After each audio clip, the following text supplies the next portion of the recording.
Ihsan Fayed Nasser's husband, Talal Nasser, was the head of former Lebanese Prime Minister Rafik Hariri's security for 20 years when he was killed by a truck bomb in Beirut in February 2014. 2 minutes before I heard the blast, I was talking with my husband on the phone. We heard the explosion and thought something had happened, so I called him many times, but nothing. I waited for hours, thinking someone would call me and he would be in a hospital somewhere. I didn't think they would tell me he was dead.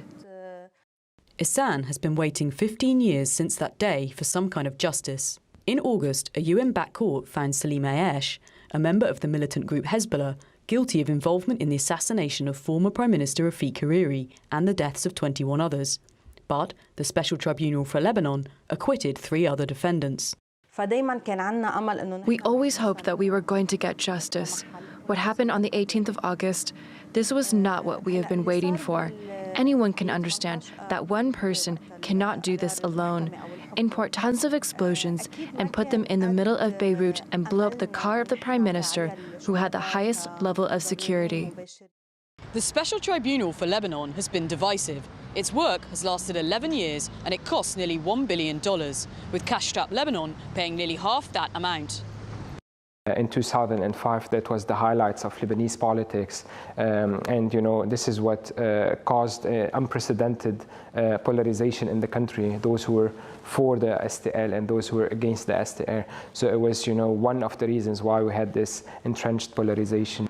The verdict came at a time of crisis in Lebanon, with the country on the verge of economic collapse and still reeling from a port explosion that left 204 people dead and 300,000 others homeless.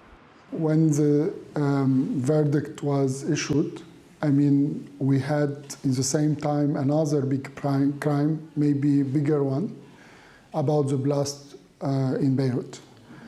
And this blast also made much more victims, more than 200, and all of them civilians. So, the concern of the Lebanese, are we going to have justice this time?